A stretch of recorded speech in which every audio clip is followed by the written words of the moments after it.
बात है जब रामपुर नाम के एक गांव में बंटू नाम का एक बड़ा ही चतुर आदमी रहता था।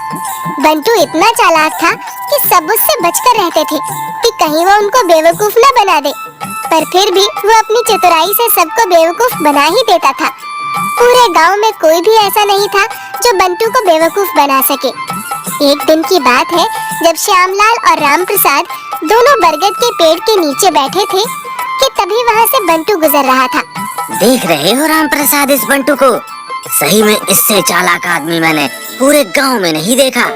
अरे तुमने तो इसे ऐसे ही चने के झाड़ पर चढ़ा रखा है, मेरे साथ चालाकी करके दिखाए तो मैं मानूं।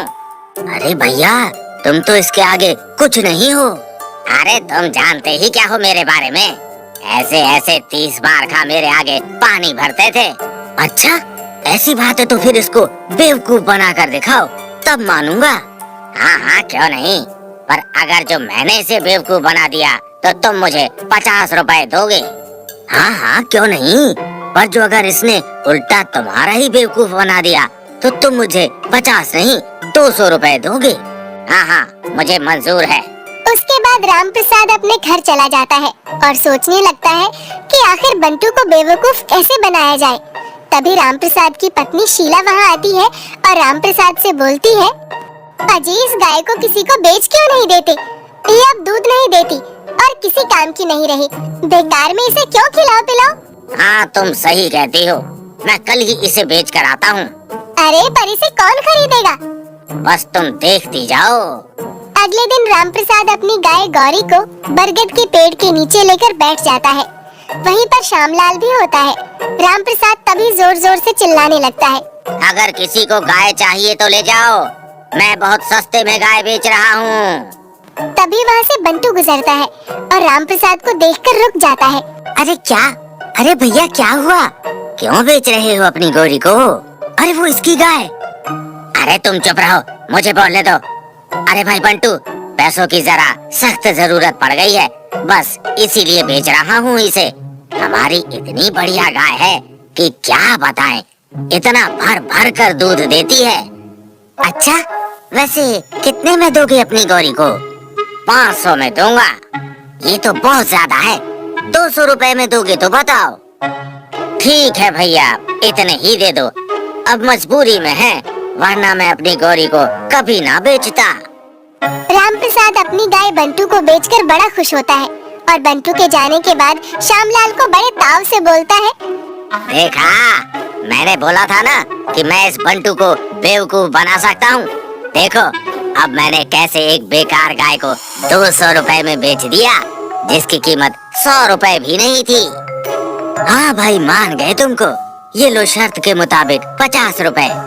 रामप्रसाद उस दिन बड़ा ही खुश हो रहा होता है, पर जब बंटू घर जाकर गाय का दूध निकालने की कोशिश करता है तो गाय एक बूंद भी दूध नहीं देती। इस रामप्रसाद ने मुझे बेवकूफ बनाने की कोशिश की।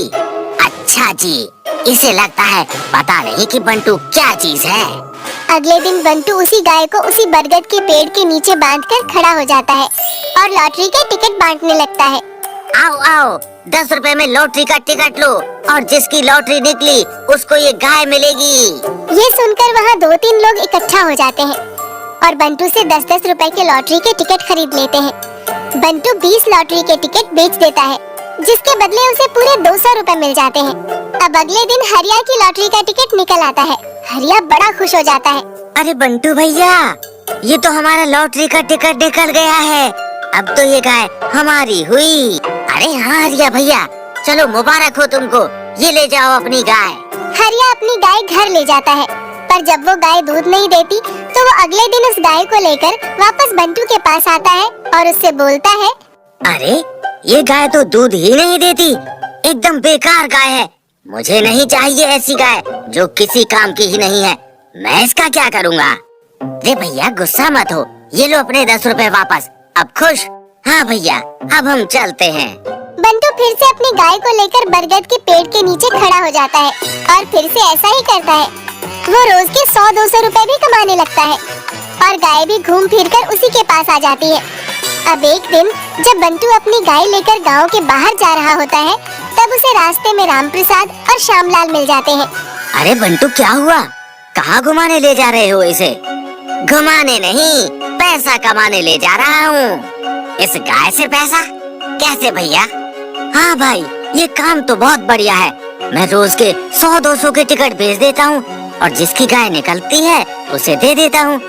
अगले दिन वो गाय वापस दे जाता है, क्योंकि ये दूध तो देती नहीं है, और मैं उसे उसके 10 रुपए वापस कर देता हूँ। अब तक इस गाय से मैं पूरे 4-5 हजार रुपए कमा चुका हूँ। अब मैं जा रहा हूँ दूसरे गांव के लोगों को बेवकूफ बनाने। बंटू वहाँ से चला जाता है, पर ये बात सुनकर रामप्रसाद और श्यामलाल के कान खड़े हो जाते हैं। मेरी 200 रुपए की गाय से इसने 4-5 हजार रुपए कमा लिए। हे भगवान, ये बंटू कितना चंट निकला।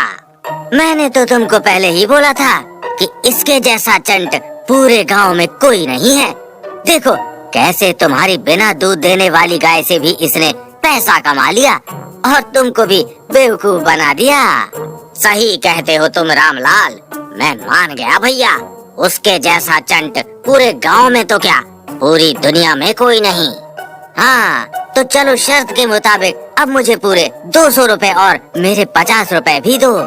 रामप्रसाद अपनी जेब से पैसे निकालकर श्यामलाल को दे देता है।